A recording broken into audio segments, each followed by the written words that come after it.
Do your hip flexors feel tight no matter how much you stretch them? Maybe you stretch them out, get some temporary relief, and then boom, they tighten right back up on you.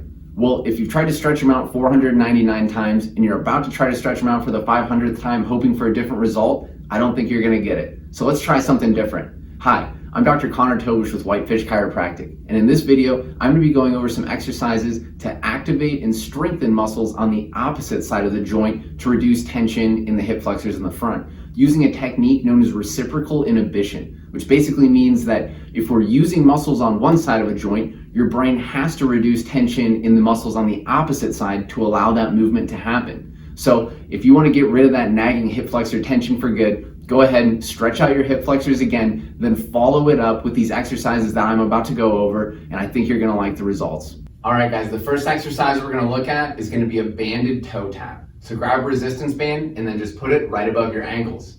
In this exercise, we're gonna be planted standing on one leg while the other leg kicks off and does the toe tapping. So to get into position, we'll have you get a slight bend at the knee, slight bend at the hip, kind of an athletic stance. Keep your back nice and straight, and then we're gonna be kicking off to the side and then out and back. So if I was standing on a clock, I'd be tapping over to 9 o'clock and then over to 7 o'clock. If I was doing it the opposite way, kicking with my right leg, then it would be 3 and 5.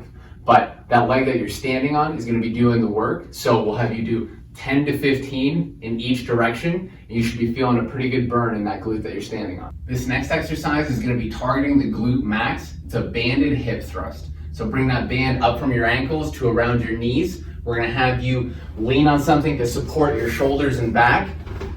Get the feet about shoulder width apart. Then from here, we're gonna keep the core braced and tight.